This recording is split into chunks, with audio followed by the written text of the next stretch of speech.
right. Uh, I'm doing my image argument on. Uh, this is my argument.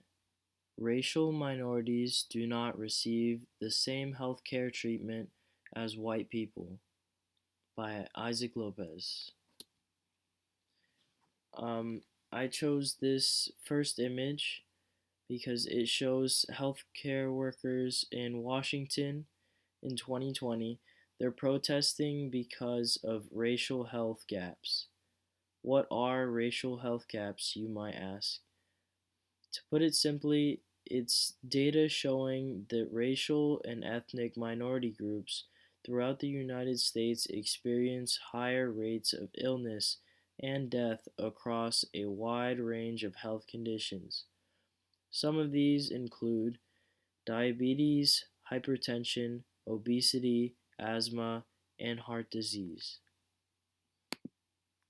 Here is some statistics from the Kaiser Family Foundation on COVID hospitalization and death rates among active EPIC patients by race and ethnicity. As you can see, the blue is the hospitalization rate and the orange is the death rate. And white people that have been tested in this survey are at 7.4% hospitalization rate and 2.3 death rate.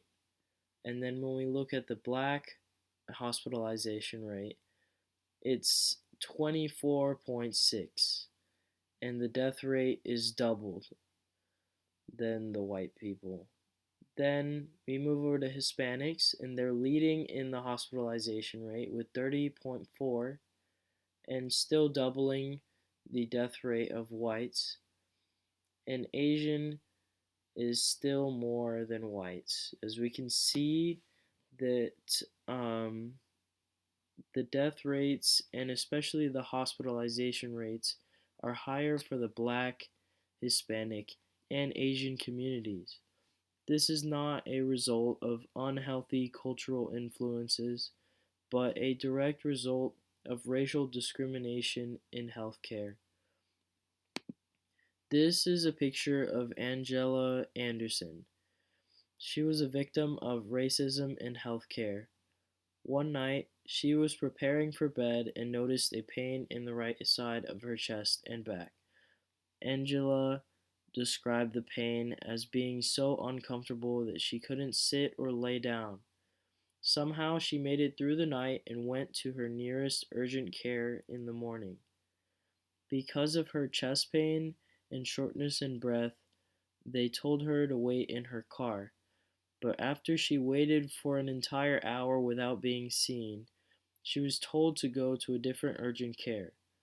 At the second place, they greeted her poorly because they didn't appreciate the other urgent care sending her to them. Again, she was asked to wait in her car for a rapid COVID test. Angela had to wait over an hour this time, and only after the third time her husband called them to assess the pain she was in. A nurse came out to administer the test. Displeased with Angela's husband calling, the nurse jabbed the swab into her nose more intensely than needed, causing her pain. After being tested negative and insisting on having a chest x-ray done, the provider finally agreed to do it. But he sent her home again, saying her x-ray was clear. Finally, after seeing a third urgent care, she was sent immediately to the ER, where she had a CT scan. She ended up having pneumonia, a pulmonary embolism, and other health problems. Any of those things could have been fatal without treatment. This begs the question, if she was white, would she have been treated the same? Sadly, her story is not unique in how she was treated by medical care and how carelessly they diagnosed her. These statistics and these stories prove that this problem of medical racism is real. Now, the big question is, what steps are we going to take to fix it? And here is my image links, and here is my research links. Um, and yeah, uh, that is my image argument that racial minorities do not receive the same healthcare treatment as white people. Um, thanks.